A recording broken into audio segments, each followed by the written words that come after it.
እጅ መጫን ቢባል አሁን በመዳሰስ እጅ በመጫን የሚባለው እነዚህ ሁሉ ሲመጡ በዛ እጅ ስር መሆንን ነው የሚያሳየው። በዛ እኛን በሚዳስሰን በሚነካን አካል ስር መሆንን ማለት ነው። በዛ ስር ማለትም ለሆነ ሁኔታ ውስጥ ለሆነ ጊዜ በዛ ቁጥጥር ስር መሆን ማለት ነው። ንቃትንና እጅ መጫንን ከኔ ጋር ለማገናኘት እየሞከርኩ ያለው በየትኛው ማንነቴ ነው ወይም የትኛው እጅ ነው የተጫነኝ? ይሄ ሃይማኖታዊ የሆነው እጅ ነው በኔ ላይ ያረፈው ወይስ መንፈሳዊ የሆነው እጅ ነው በኔ ላይ ያረፈው ወይስ እንዲሁ ኢትዮጵያዊ ነኝ በማለት ኢትዮጵያዊነቴን የተጫነኝ ወይስ ሃይማኖተኛነቴን የተጫነኝ? ሃይማኖታዊ ማንነቴ ነው ተጭኖኝ በሱ ተዳስሼ ለመንቃት እየሞከርኩ ያለሁት። መንፈሳዊ የሆነ እጅ ከሆነ ያረፈብን ያው መንፈሳዊ ንቃት ይኖረናል። ከዛ በላይ ከሆነ ሃይማኖታዊ ከሆነ እጁ ሃይማኖታዊ ንቃት ይኖረናል። ያው መንግስታዊ ሀገራዊ ከሆነ ደግሞ መንግስትም ተጭኖ ያ ስለዛ የመንግስት አስተዳደር ንቃት እንዲኖረን ያደርጋል። እንድንነቃ ያደርገናል እኮ የሆነ መንግስት አስተዳደር ተጭኖ። የሷን ስፍራ ሳይጠቀም ያለፈ ማን ነው? ከፍታውን የያዘው የትኛውንም ከፍታ የያዘው መንፈሳዊውንም ቢሆን ማለት ነው። እንግዲህ መንፈሳዊያን ጋር ቦታ አላት። በዛ በክብ ስምንት ማዕዘናዊ ስርዓተ ጥለትም ወይ በጥበብ አካሄድም ቦታ አላት ነው። ያንን እሷ ጋር ብቻ ያለን ቦታ ሳይጠቀም እዛ ላይ አርፎ በሷ ሳይዳሰስ ወደ ከፍታ ሄደ ማን ነው? ባራኪ የሆኑ ቦታዎች አሉ። እንግዲህ ባራኪ ከሆኑ ቦታዎች ወይም የሆነ ስፍራ የሚይዙ ሁኔታዎች አንዱ የሴቷ ማህፀን ቦታ እኮ ነው። ቦታ ነው፣ እንደ አንድ ቦታ ነው። ማንም ነሳ አይልህ ማለት ነው። የሆኑ ቦታዎች እንግዲህ በሃይማኖታዊ የምንሄድባቸው ቦታዎች አሉ ብለናል። በሃይማኖታዊ የምንሄድበት ቦታዎች የሆነ ሃይማኖት ተከታይ መሆን አለበት። የሷ ስፍራ ግን የኛው ስፍራ ግን ይሄ ቦታዋ ግን የሷ ብቻ የሆነ ቦታዋ ግን በማንነቷ በሴትነቷ የተሰጣት በዚህ አንቺ ሴት በተባልሽው ማንነትሽ የተሰጠች ስፍራ ደግሞ በዚህ ይሄ ነው ተብላ የተሰጣት በሷ ቁጥጥር ስር ያለው ስፍራ ግን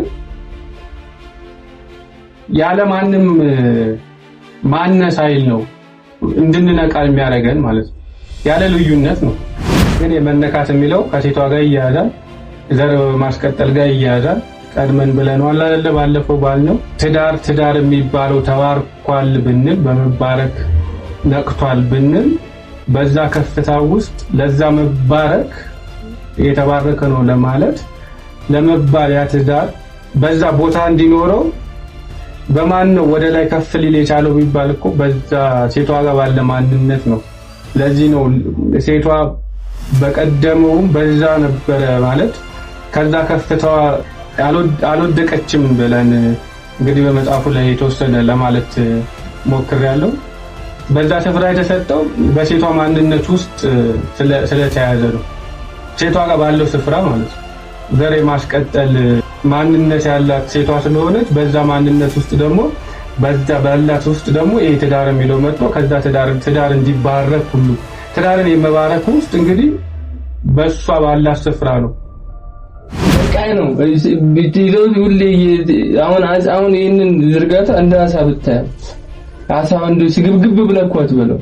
ሐሳብን ተስግብግብ እንደራበ እኮ ላትጠቀመው ትችላለህ። የተሻለ ይሆናል ነው ሾኩ ወጥቶ በሌላ ሰው ሾኩ ወጥቶ ያ ሰው የሚበላ ብቻ ከሚቀርብልን ነው። ስንቱን አሳ ቀርቦልህ በሾኩ ላይ ሳትበለው ይቀርባል። ያ ነው ኮን ስንቱ አሳ ሳትበለው ይቀርባል። አሳውን ግን በስነ ስርዓት ለመብላት ምን ይፈልጋል? ንቃት ይፈልጋል። አሳን ለመብላት ንቃት እንደሚባል አሁን ሐሳብህን ለመብላት ንቃት ይፈልጋል። በንቃት እያንዳንዱ ግባት ተክሉ በዓል ክብ 8 ማዕዘናዊ ሰው የተሰኘ መጽሐፍ በ2016 አሳትመዋል። መጽሐፉን በአንድ ቀን አንብቤ በውስጡ ባሉ ሐሳቦች፣ መንፈሳዊ መረዳቶች ፈጣሪ ማን እንደሆነ፣ ሰዎች ማን እንደሆኑ፣ አሁን እንደ ሰው እየገጠመን ያለን ፈተና ለምን እንደሚገጥመን እጅግ በጣም በሚገርም መንገድ አስቀምጠዋል። አንብቤ ተደንቄ እናንተም ደግሞ መጽሐፉን አንብቡና ምን እንደተሰማችሁ ቼክ ባደርግ በጣም ደስ ይለኛል። አይነው ላይገባችሁ ይችላል። ከዚህ ቀደም ከምታውቁት ነገር ጋር ስለሚጋጭባችሁ ልትፈርዱብን ትችላላችሁ። ግን ከዛ ውጡ። ሐሳቡ ከሱም ከኔም ይበልጣል። ሰላም ሰላም፣ የስምንቱ ዩቲዩብ ቻናል ተከታታዮች ተክሉ በዓል ነኝ። ዛሬም ሐሳቡ ከኛ ይበልጣል በሚል መሪ ቃል የክብ 8 ማዕዘናዊ ስርዓተ ጥለት የሐሳብ ዝርጋታ ለማድረግ ተገናኝተናል። ያው ተከታታይ የሐሳብ ዝርጋታዎች እያደረግን ነው። ለዛሬም በአንድ ርዕስ ላይ ሐሳብ ዝርጋታ የምናደርግ ነው የሚሆነው። ያው ዛሬም ብቻዬን አይደለሁም። ወዳጄ ሰላምታ እንዳያቀርብና ዛሬ የምንነጋገርበትን የሐሳብ ዝርጋታ የምናደርግበትን ርዕስ ይሰጠንና ወደ ሐሳብ ዝርጋታው እንገባለን። ሰላም የስምንቱ ዩቲዩብ ቤተሰቦች እንዴት ናችሁ? ያው ዛሬም እንግዲህ እንደተለመደው የሐሳብ ዝርጋታ እናደርጋለን። እንግዲህ የአራቱ የንቃት ወይም የመገለጥ የሐሳብ ምንጣፎች በሚል በአራት የተከፈሉ የሐሳብ ዝርጋታ የምናደርግባቸው ከአራት ውስጥም እንግዲህ እስካሁን በመጠራት በመባረክ ከዚህ ቀደም እንግዲህ የሐሳብ ዝርጋታ አድርገንበታል። የዛሬው ርዕሳችን በመዳሰስ ነው የሐሳብ ዝርጋታ የምናደርግበት። እሺ እንግዲህ እንዳልከው ዛሬ የሐሳብ ዝርጋታ የምናደርግበት ርዕሳችን በመነካት ወይ በመዳሰስ ወደ ስርዓተ ጥለታቸው የሚመለሱ ወይም ጥበብ የምትገለጥላቸው ወይም የምትገለጥባቸው የሰው ልጆች። እንግዲህ መዳሰስ ምንድነው የሚያሳየን? በዚህ በእኛ የሐሳብ ዝርጋታ ውስጥ ነው የምንወስደው። ለቃሉ ፍቺ አይደለም እየሰጠን ያለ ነው። ሌላ ፍቺ እንዳለው ይኖረዋል። ያው የመዝገበ ቃላት ውስጥ አይደለም እየገባን ያለ ነው። ሁኔታው ላይ ነው፣ እዚህ ህይወቱ ላይ ነው። እኛ የዚህ የቃሉ ህይወት ላይ ነው የሐሳብ ዝርጋታ ማድረግ የምንፈልገው እንጂ መባረክ ማለት እንዲህ ነው ብለን የቃላት ፍቺ ለመስጠት አይደለም። ባለፈውም እንዳልኩት አሁንም ደግሞ ይሄ መዳሰስ ወይም ደግሞ መነካት የሚለው የቃሉን ፍቺ አይደለም፣ ራሱ ህይወቱ ላይ ነው፣ ማንነቱ ላይ ነው መናገር የምንፈልገውና ከቃል ፍቺ ወጣን እዛኛው ላይ ሐሳባችንን ማስቀመጥ ይኖርብናል። እንግዲህ ይሄ ምንድነው? ያው መዳሰስ ላይ ሲመጣ ወደ ምንድነው የሚወስደን? አካላዊ ወደሆነ ነገር፣ ግዝፈት ወዳለው ነገር ያመጣናልና መዳሰስን በአንድ ግዝፈት ስር በአንድ አካል ባለው ግዝፈት ባለው ሁኔታ ውስጥ በዛ ስር መሆንን ነው እኛ የምናየው። በዚህ በእኛ ሐሳብ ዝርጋታ ውስጥ እንደዛ ብለን ነው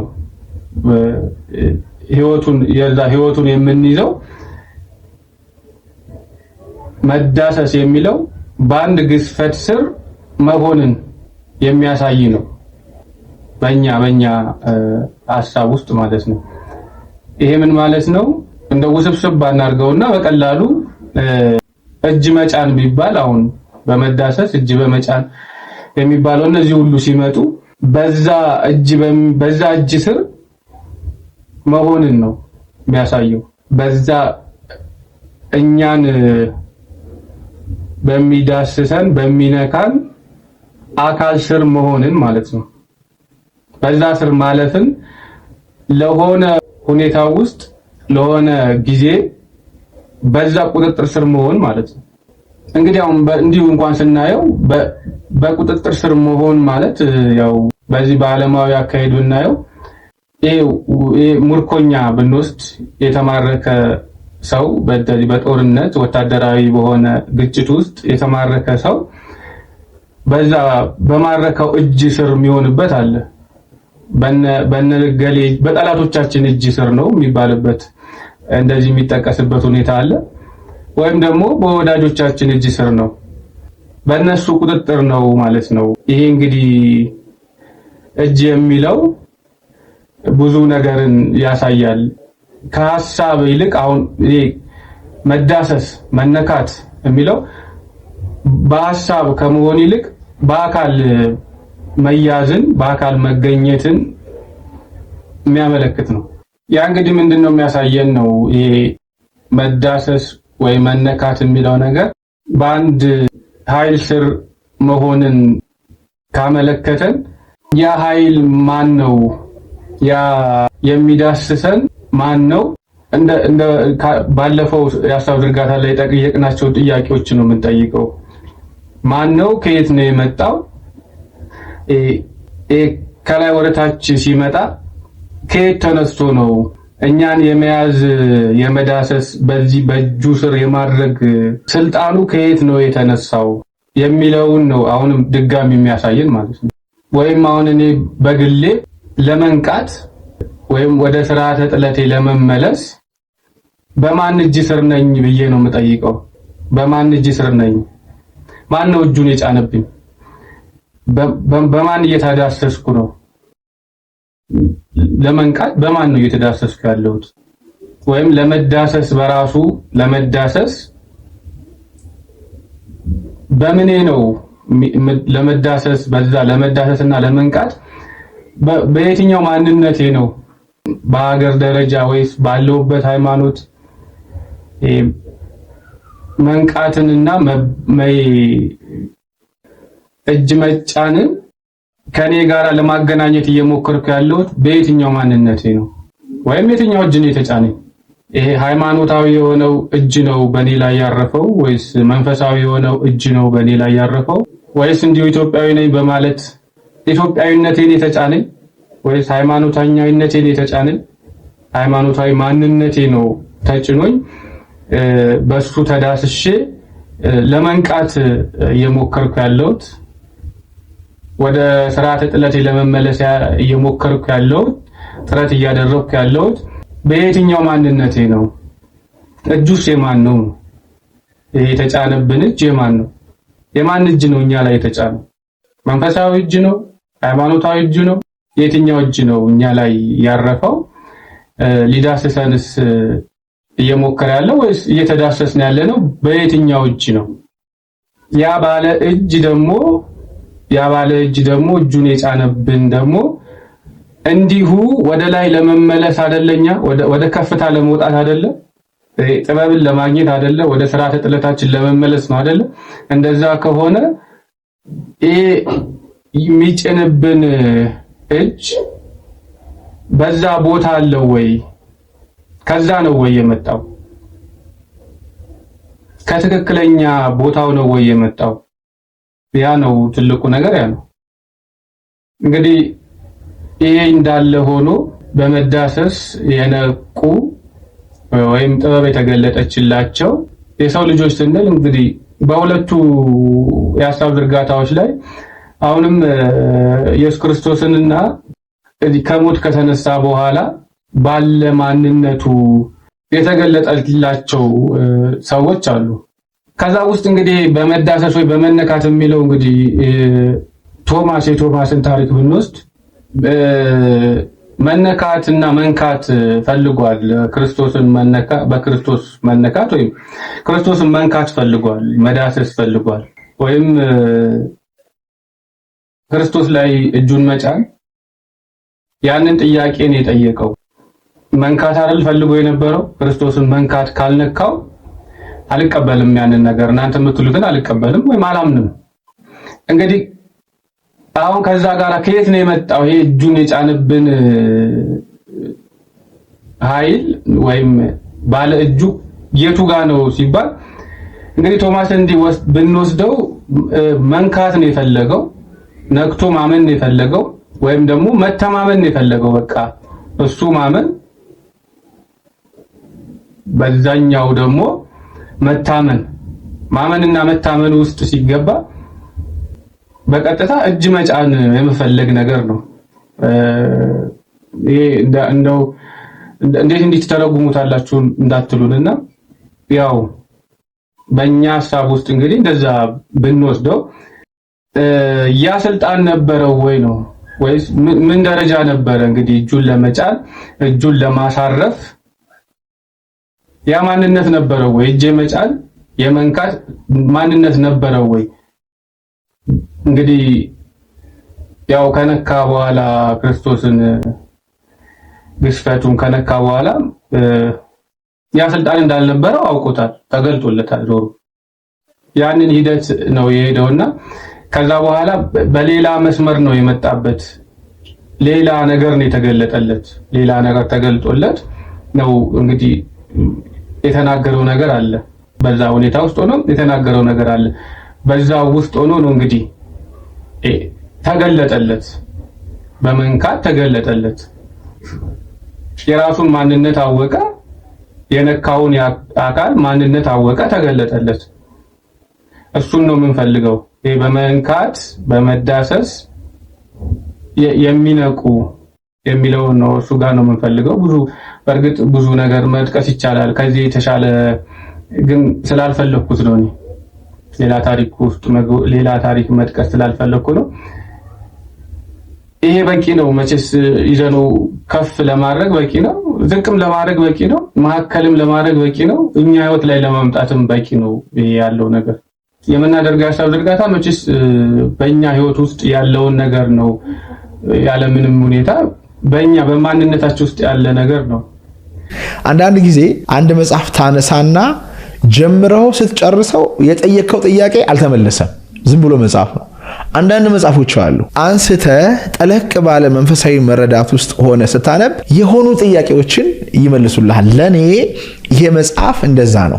በተለይ ከኮንሽስነስ ጋር ከመንፈሳዊነት ጋር በህይወታችሁ ውስጥ ይሄ አጋንንት ስለሚያመጣው ፈተና፣ ሴቶች በተለይ ሴት ማን እንደሆነች ለመረዳት የምትፈልጉ ከሆነ ይሄንን መጽሐፍ ሪኮመንድ አድርግላችኋለሁ።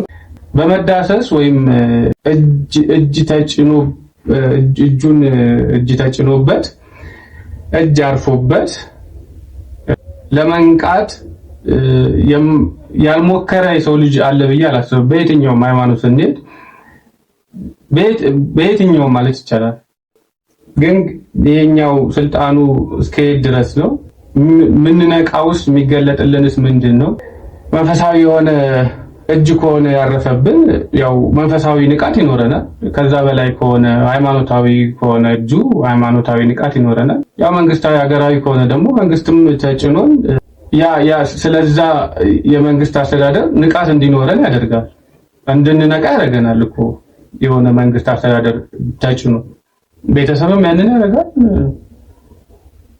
በዛ ሂደት ውስጥ ነው የምናልፈው። አሁን ይሄ ወዴት እንዲወስደን ነው እየፈለኩ ያለሁት? እኔ በመዳሰስ ወይም በመነካት ወደ አካላዊ ነው የምናወርደውና ምኑ ጋር እንዲመጣ ነው ፈልገው። ዋናው ጉዳይ በመወለድ የሚለው ጋር ነው። መወለድ እንደገና መወለድ ወይም እንደገና መወለድ እንግዲህ በዛ በመዳሰስ ውስጥ ሲሆን እንደገና መወለድ በዚያው አካል ላይ ሆኖ እንደገና መወለድን ይወስደዋል። ግን ወርታች ደግሞ ሲሆን መወለድ ከእናት ማህፀን ጀምሮ ማለት ነው። እሱ ጋር ነው እንዲመጣ ወደዛ እንዲወስደን ነው ፈልገው። በመወለድ የነቁ በመዳሰስን በመወለድ የነቁ ሌላው ርዕስ ሌላ ርዕስ ተጠውባል። በመወለድ የነቁ የሚል ተመሳሳይ ርዕስ ነው። በመወለድ ውስጥ ነው የምንነቃው። መነካት መወለድን ነው የሚሰጠን፣ እንደገና መወለድን ይሰጠናል ማለት። አካላዊ አይደለም፣ አካላዊ ሆኖ አካላዊ ውስጥ ድጋሚ መወለድን ይሰጠናል። በዛ ውስጥ ነው እንግዲህ በሃይማኖት ውስጥ ይሄ አለ በደንብ። እንደገና መወለድን በአካላዊ ሁኔታ ውስጥ ድጋሚ እንደገና መወለድ፣ አዲስ ማንነት ማግኘትን በይበልጥ በክርስትና ያንን ነው የሚይዘው። መታሰቢያ ሆኖ የሚሰጠን ነገር እኮ አሁን እሱና እኛ የምንቀበለው ነገር በክርስትና ውስጥ አካላዊ ነው።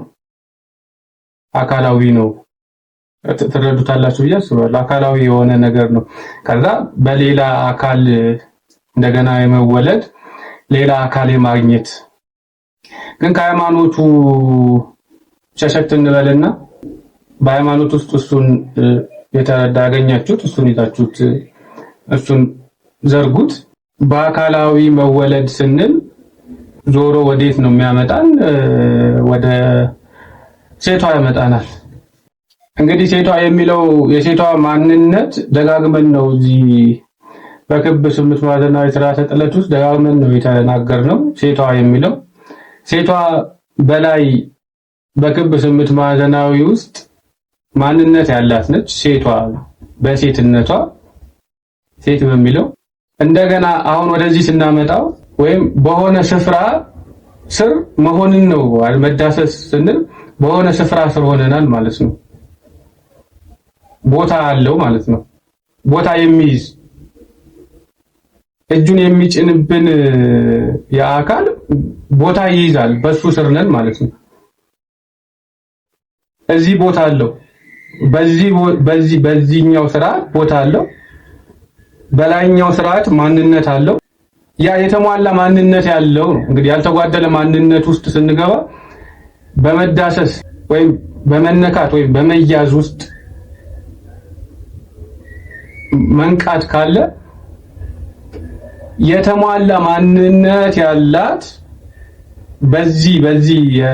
በዚህኛው ታሪክ በዚህኛው የሐሳብ ዝርጋታ ውስጥ ዋናዋን የምትመጣው ይሄ በመነካት የሚለው በአጠቃላይ በመነካት የሚለው ታሪክ ፍጹም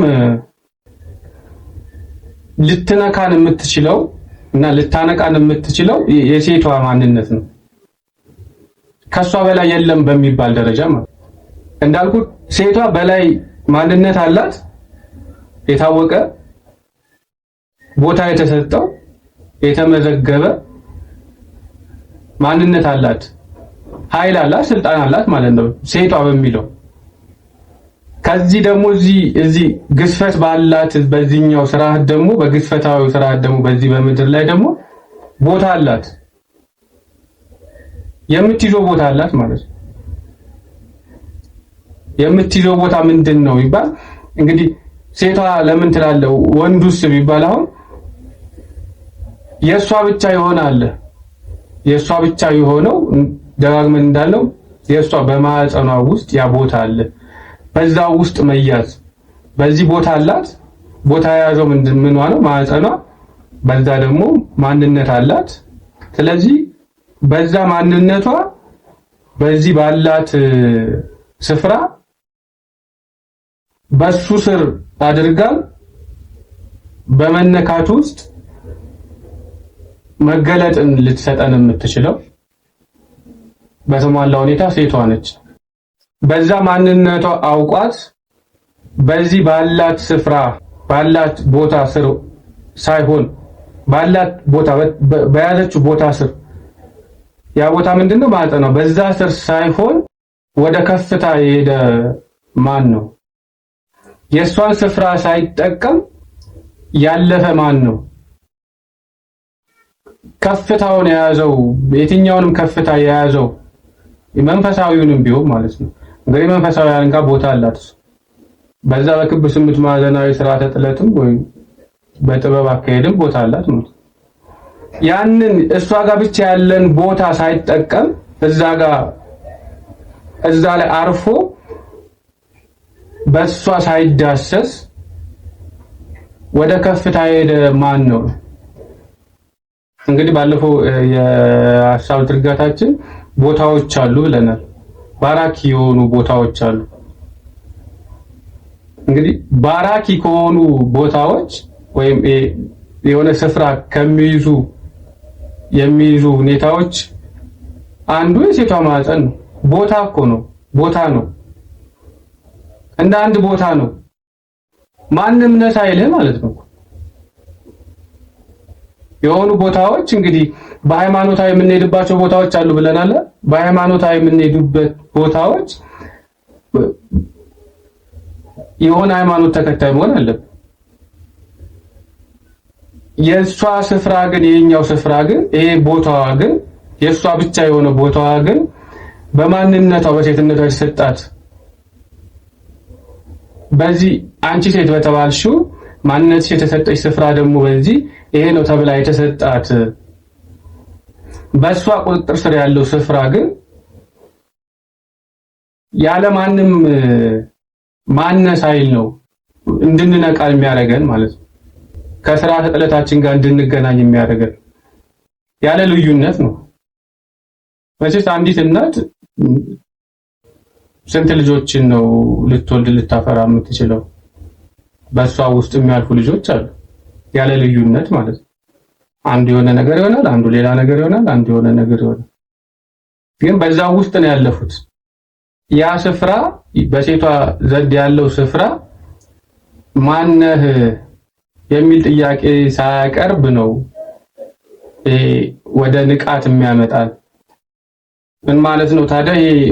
ይሄ ለመንቃት ወይም ወደ ስርዓተ ጥለታችን ለመመለስ ልናልፍባቸው የሚገቡ ወይም መዳሰሳችን፣ መነካታችን፣ በዛ ስር መሆናችን፣ በዛ ቁጥጥር ስር መሆናችን ያነቃናል ከምንለው ሁኔታ ከምንለው ስፍራ የምንለው ማንነት ትልቁን ቦታ የሚይዘው የሴቷ ቦታ ነው። ተክሉ በዓል ክብ 8 ማዕዘናዊ ሰው የተሰኘ መጽሐፍ በ2016 አሳትመዋል።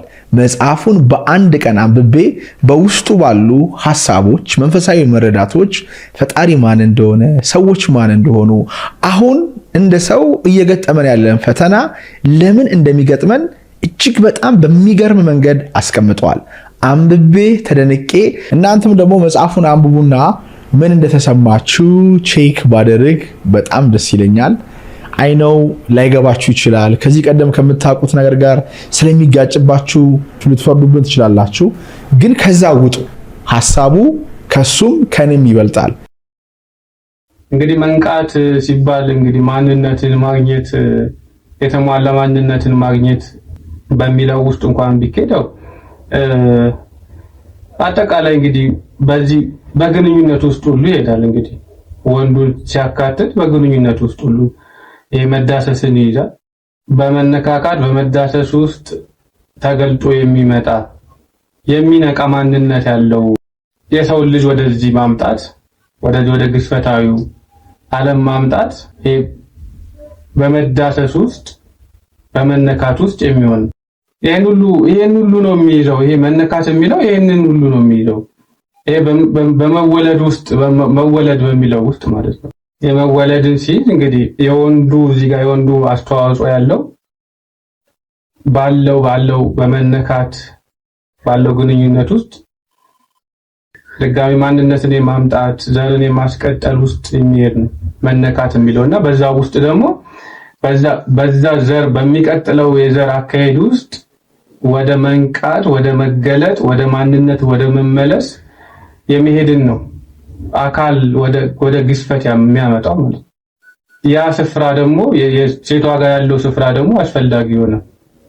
እዚህ ጋር የሴቷ ማህፀን ላይ በምንለው እንግዲህ ራሱን የቻለ ምንድነው እሱ ራሱ መገለጫው ምንድነው?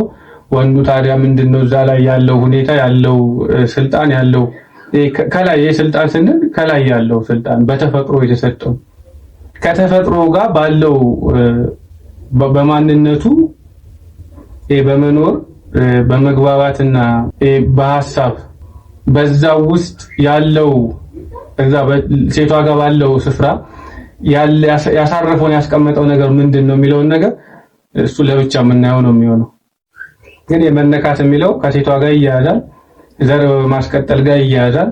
ቀድመን ብለናል አይደለ? ባለፈው ባልነው ትዳር የሚባለው ተባርኳል ብንል በመባረክ ነቅቷል ብንል በዛ ከፍታ ውስጥ ለዛ መባረክ የተባረከ ነው ለማለት ለመባል ያ ትዳር በዛ ቦታ እንዲኖረው በማን ነው ወደ ላይ ከፍ ሊል የቻለው ቢባል እኮ በዛ ሴቷ ጋር ባለ ማንነት ነው። ለዚህ ነው ሴቷ በቀደመውም በዛ ነበረ ማለት ከዛ ከፍታዋ አልወደቀችም ብለን እንግዲህ በመጽሐፉ ላይ የተወሰነ ለማለት ሞክሬያለሁ። በዛ ስፍራ የተሰጠው በሴቷ ማንነት ውስጥ ስለተያዘ ነው። ሴቷ ጋር ባለው ስፍራ ማለት ነው። ዘር የማስቀጠል ማንነት ያላት ሴቷ ስለሆነች በዛ ማንነት ውስጥ ደግሞ በዛ ባላት ውስጥ ደግሞ ይሄ ትዳር የሚለው መጥቶ ከዛ ትዳር እንዲባረክ ሁሉ ትዳርን የመባረክ ውስጥ እንግዲህ በሷ ባላት ስፍራ ነው ውስብስብ አይደለም መቼስ ያለ ግልጽ ነው። ይሄ ትዳር የተባረከ ነው ከተባለ ያንን ያገኘው በምንድን ነው? በየት አልፎ ነው? ምን ስላሟላ ነው ቢባል ሴቷ ጋር ባለ ሁኔታ ነው እዛም ማንነት ያገኘው የተሟላ የሚሆነው። እኔ ምሳሌ ነው እየተከስኩ ያሉት። መዳሰስ መነካት የሚለው አካላዊ ነገር ጋር ይወስደናል፣ በመወለድ ውስጥ ይወስደናል። በዛ ውስጥ ወደ መንቃት የደረሱ ወይም የነቃ የሰው ልጅ የነቃው ወደ ስርዓተ ጥለቱ በተሟላ ስርዓተ ጥለት ውስጥ የሆነ የሰው ልጅ ለማምጣት ወይም ጥበብ የተገለጠችበት የሰው ልጅ ወደዚህ ለማምጣት እና ከፍታውን ለማግኘት የሰው ልጅ ከፍታውን እንዲያገኝ እንዲሁ በዚህ በአካላዊ በሆነው ስፍራ በሚይዘው በዛ ሁኔታ ውስጥ ማለፍ ያስፈልጋል ሲባል ያው ሴቷ ጋር ይወስደናል። ለዛሬ በመነካት የነቁ ምንል በመወለድ የነቁ በዘሩ ውስጥ የነቁ የሰው ልጆች አሉ ይኖራሉም። ያንን ቦታ ለመንቃት ወደ ስርዓተ ጥለታችን ለመመለስ አንዱ በደንብ ልንጠብቀው የሚገባና ልንጠቀምበት የሚገባ ማንነትና ስፍራ በሴቷ ሁኔታ ላይ ያለው ነው የሚል ነው። ዛሬ የሀሳብ ዝርጋታ ልናደርግበት የሞከርነው ሰፋ ማድረግ ካለብን ሰፋ አድርገን ማጠቃለያ ላይ የምንሄድበት ነው የሚሆነው። ብዙ ማለት ይቻላል። ጥያቄ ሀሳብ ካለ እንጨምርበትና አሳና ዋሌት ነው የምታቀርበው። ዋሌት በየጊዜው ትጓዛለህ፣ ግን ፎቶም አስቀምጥበት። ያስቀመጥክበት ቀን ልታየው ያየው ሊሆን ይችላል። ይዛውንም ዞሮ ልብስ ስቀይር ታውልቀዋለህ።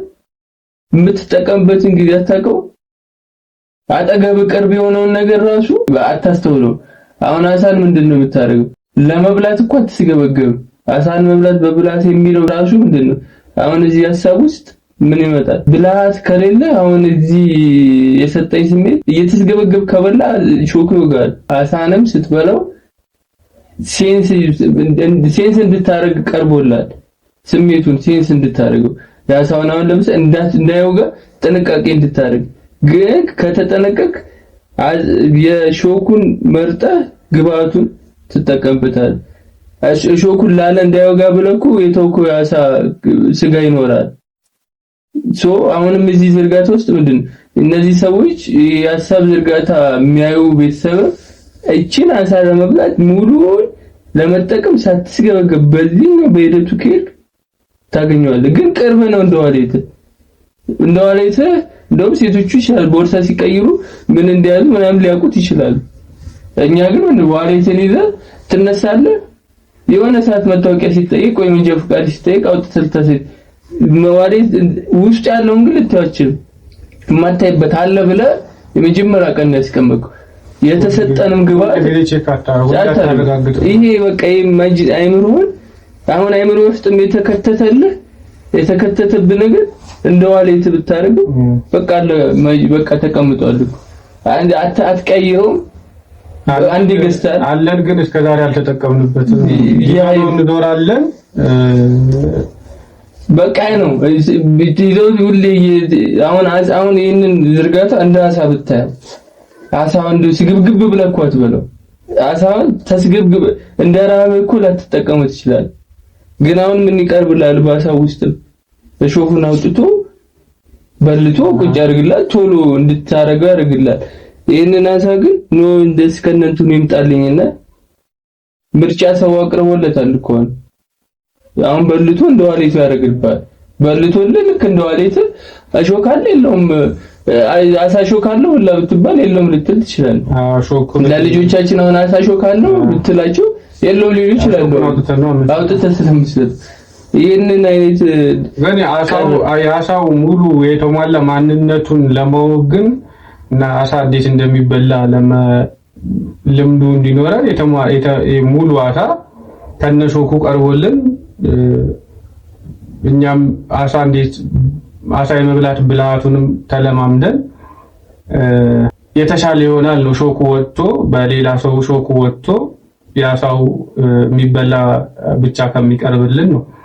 ስንቱን አሳ ቀርቦልህ በሾው ላይ ሳትበለው ይቀርዋል።